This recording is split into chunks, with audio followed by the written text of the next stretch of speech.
Hello, Susan Corbett, Custom Machine Quilter here.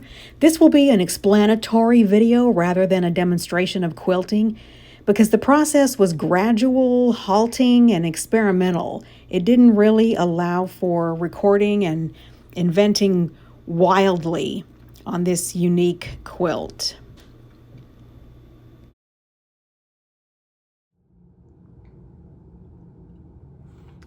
This quilt is my quilt. I made it up as I went along. It's kind of what I did on my summer vacation last year sort of quilt. I have loved Santa Fe, New Mexico for decades. Have always wanted to live there. And I went for a little visit after having been away for a very long time and came home full of zeal for Southwest Pueblo pottery designs. And so that's how this got going. I've collected books over the years and drew on that inspiration for a long time, as well as a lot of photos I took.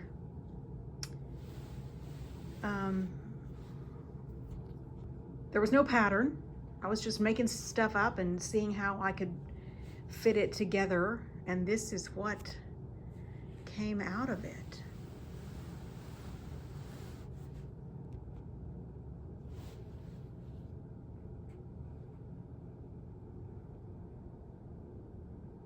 This was very much fun.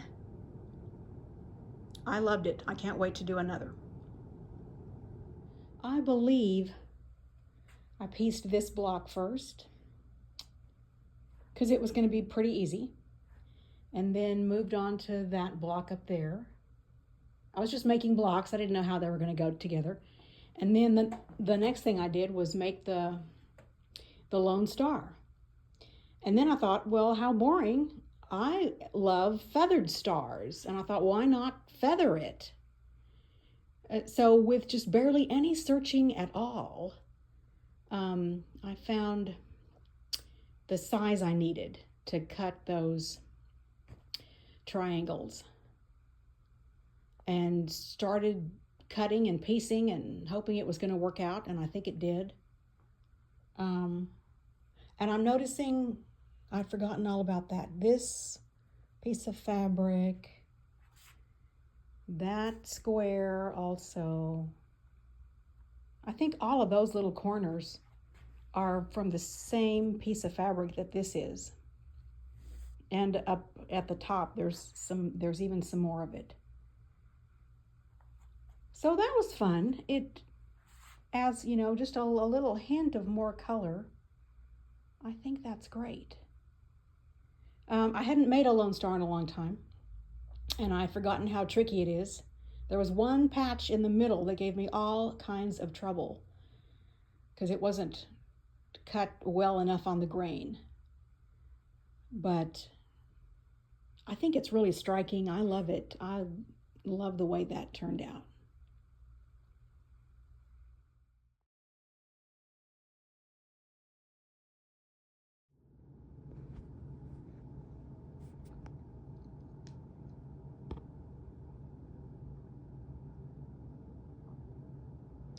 This is one of my favorite parts of the quilt, this section here. I didn't know how I was going to quilt it, and I just kind of went for those lines in here, and I think they really work. The thread is a medium to dark gray. And so I just freehanded some wavy lines, some close together, others far apart, and then filled in with some dense background quilting. I like the movement it imparts to this bold, chunky, angular section. And I like the curved lines in the terracotta fabric. So pretty cool. This portion here, those little pieces are, there's another section where there's some of that. I like that repeat really well. This fabric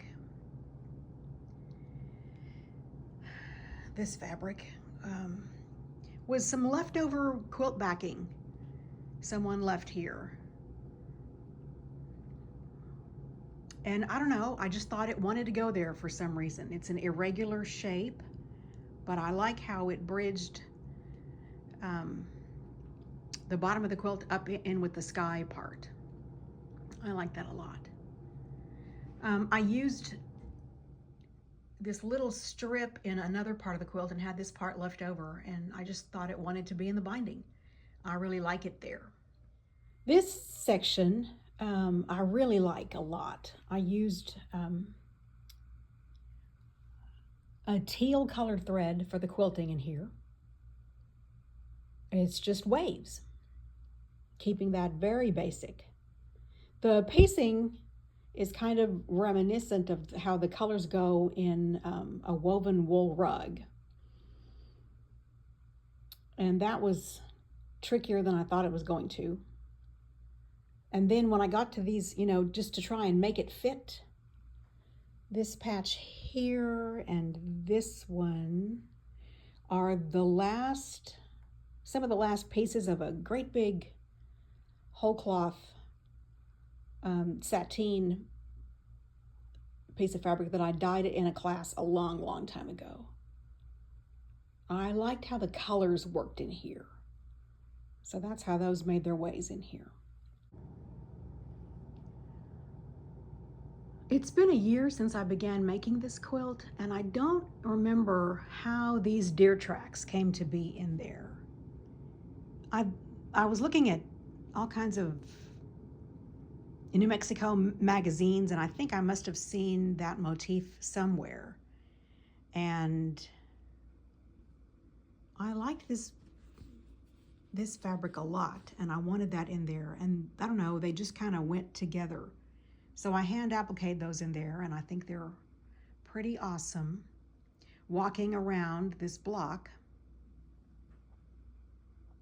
This block was fun to quilt.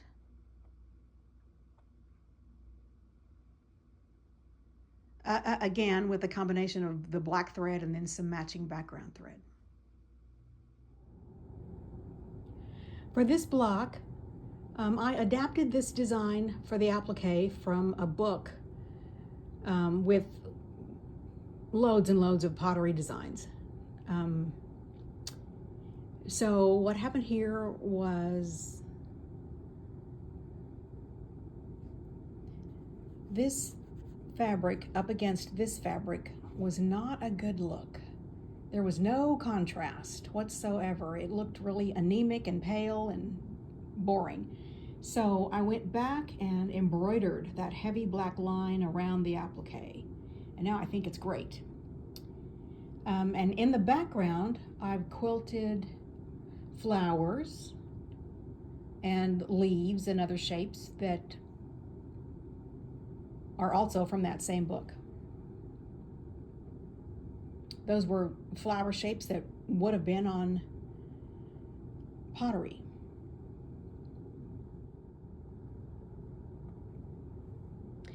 The diamond shapes here at the left side were what made me quilt this background the way that I did.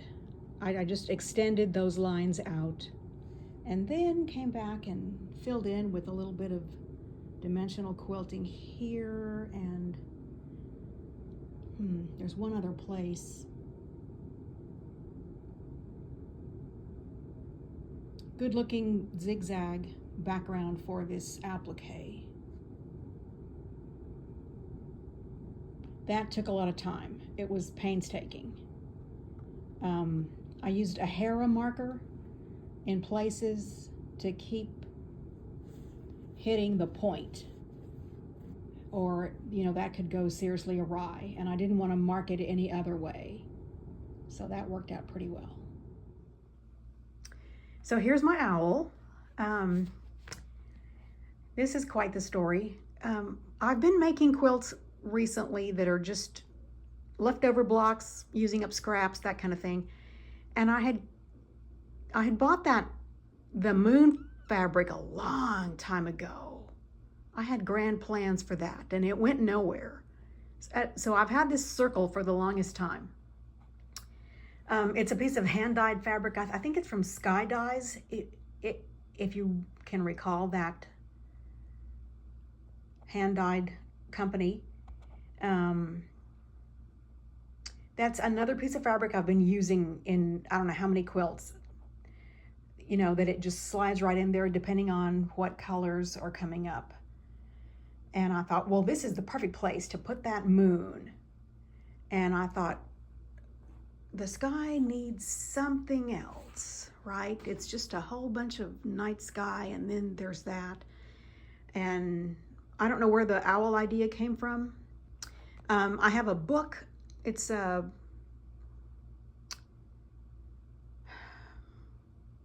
Dover copyright-free book. This one I think is called Birds in Flight, and that's where the outline of him came from. And I had a dark turquoise fabric, like, you know, well, it wasn't as much dark as it was a bright teal. And when I finally got down to doing it, I thought it looked all wrong. So I bought this teal from the same company that I got the background for the Lone Star fabric from. And the color was softer and just felt better. And I kept him really, really, really basic because I knew I wanted to quilt him in black, and I just wanted to suggest the feathers. I'm not super happy with the way that turned out. I think it's okay. I'm considering ripping it out and redoing it. I don't know that I will. A word about contrasting thread. When this quilt was on the frame, I thought this dark brown thread was just a bold choice, super bold. And it's really not. It's a pretty high contrast, but look how much color is already in that background fabric. So to get it to show up, I don't know, I'm kind of thinking I should have used black thread there as well. I just thought that would be really severe. And now I don't think it would be. I don't think this is a bad choice, but the farther away you get, the more subtle that quilting is. Well, the idea here was to have it look realistic looking. So if you're out there in nature, you know, some of this stuff can be pretty faded or worn away by the elements. And I wasn't going for complete realism here, but I don't think that's too bad. I will tuck that information away for the future. Fortune favors the bold, and this could have been bolder.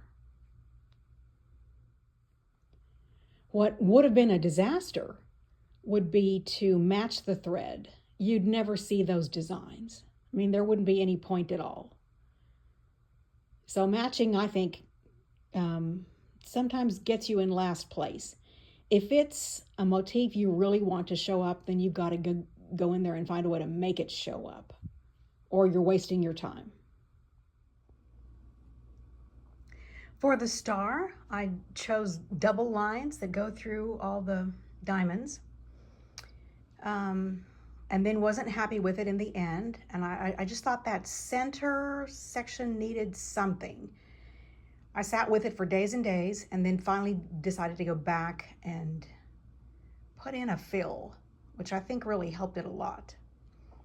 I quilted again here in black thread, which makes me very nervous because I think you need to be really precise or every little thing is just going to show up. But I think it adds some drama to the whole section.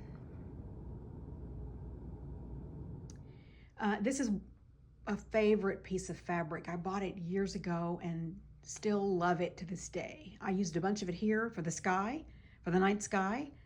I have a little piece of it left. It's in quite a few quilts I have made. So I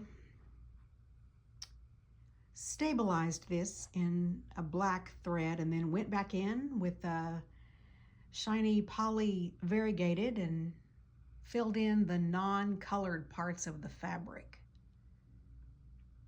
That was fun. I didn't know what I was going to do, but that's kind of what happened, and I think it's great.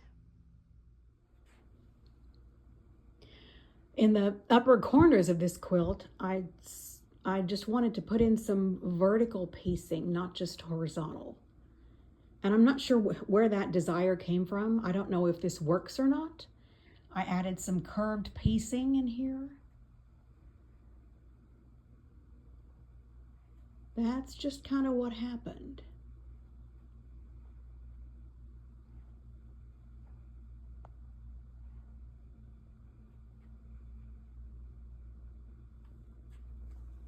In retrospect, I don't know what this piece is doing here.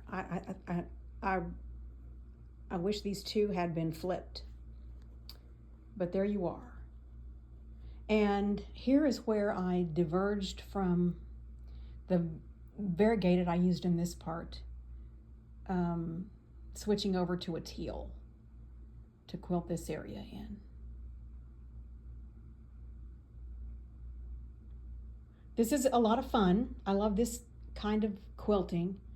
I think this is where you put on your favorite music, something that moves, and then you move along with it to get these undulating curves in there. And I don't know, that was just all kinds of fun. Loads of fun. This black strip made its way down the side of this quilt. And I thought, well, here's a place to play with all kinds of designs, more pottery designs. So that was kind of fun.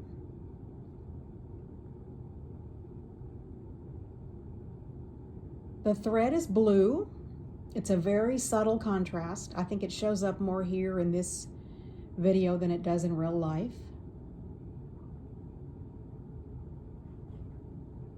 Here's a little tear that I think happened when I washed the quilt. It needed blocking in the worst way, so I washed it. So I've got to figure out how I'm going to fix that. It's out there in the middle of nowhere. It isn't like I can quilt back over it or something. I'll figure something out. The challenge here was getting the spacing right.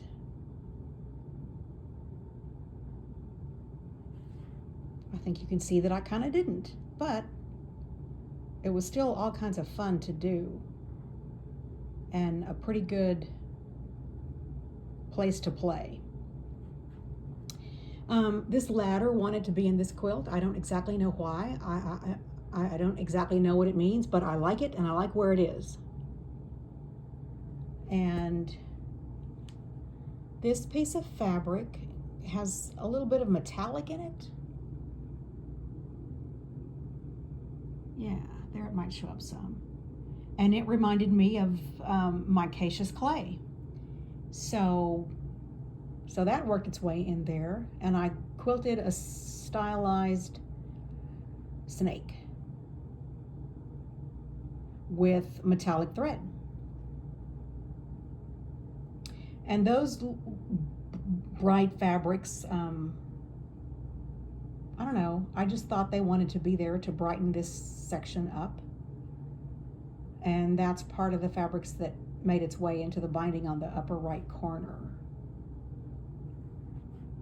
And this block, I quilted it based on some more pottery designs with contrasting thread and then matching thread in the background.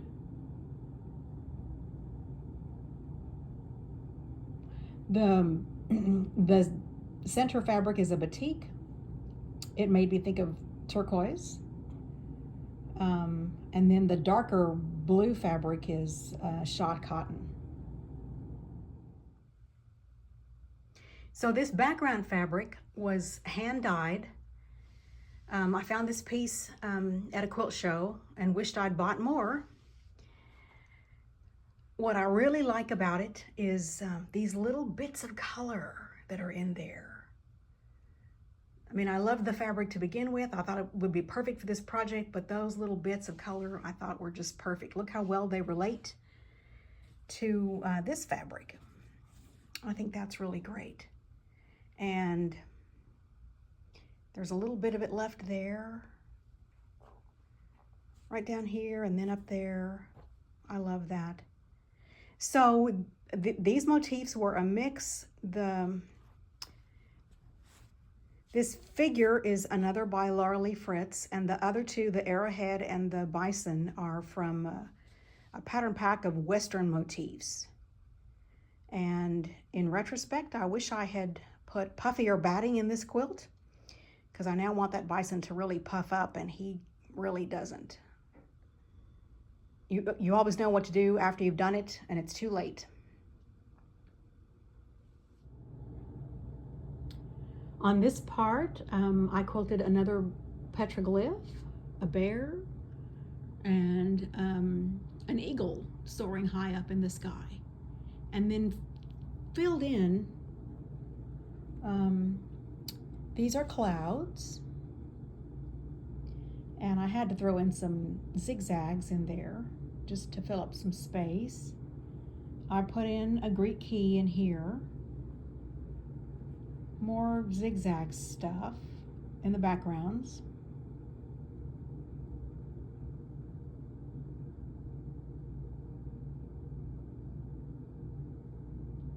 That was a fun puzzle to figure out what design could go where and what would show up and what wouldn't, and do I need it to show up?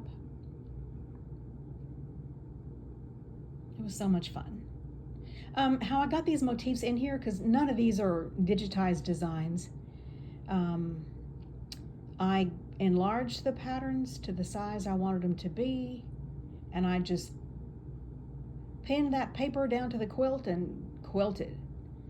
An art quilter friend has told me just the other day, you want to use tissue, not regular paper. It'll come out easier. And I tweezed and tweezed and tweezed to get that paper out, and I still have little bits of it left over. It was the worst in those little bare feet. That paper did not want to come out.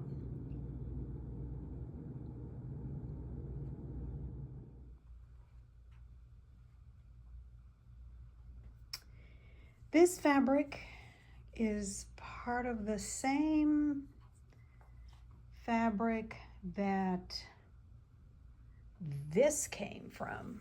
Those are the same fabric. And it just wanted to be in this quilt, so I put it in there. I think the spacing around the body of the quilt and the sky is really strange. It just sort of happened. So I'm loath to decree it good or bad. That's just what happened.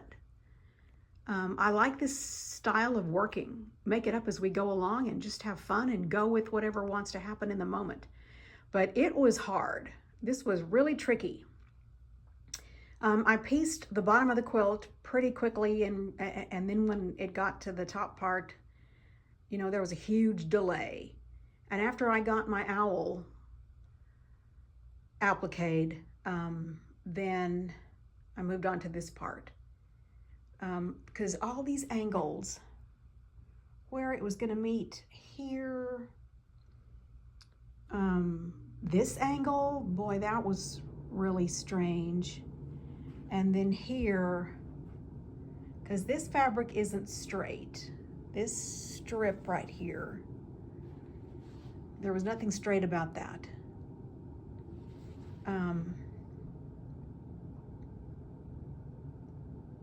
It was a challenge, and there's nothing wrong with the challenge. I learned so much on this quilt. None of it was a pattern per se. You know, like this block, you've seen that block before, but anybody can figure out how to make that one. The quilt is full of all kinds of inconsistencies and piecing imperfections. See, this intersection was hard.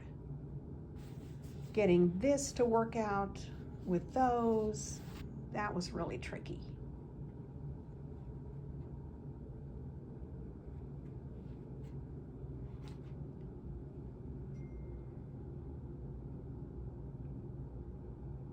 I thought on this left side that I was going to have to cut a whole bunch of this off, and then come to find out, no, it's short. And I didn't realize that until after I'd quilted it. Don't ask me how. So I put a little after the fact coping strip in here. You can see that doesn't have any quilting, but whatever. I mean, it is what it is. And here is a look at the back. The color isn't looking at all realistic in this slice of video, but it does show you what the quilting looks like on the back. You can finally see all those color changes.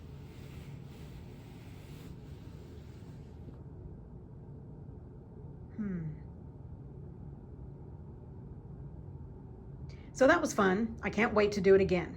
I don't know what's next, what I have up my sleeve, but I like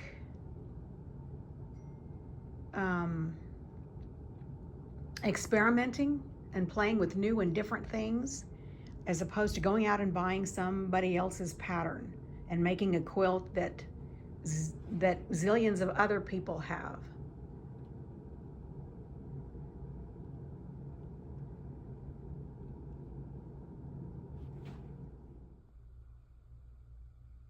I just love this part of the quilt. What I don't know in retrospect is, did I position it properly? This is at the bottom edge of the quilt, but I'm kind of thinking, well, they would have looked right from any angle. Maybe they should have gone up the side. I don't know. But when you're making a quilt like this, I think it's just whatever you want to do. Who can tell you what's right or wrong? Maybe people who make pottery. I may have committed 10 faux pas in here. I don't know. But it was a whole lot of fun. Thank you so much for watching. We'll catch you next time.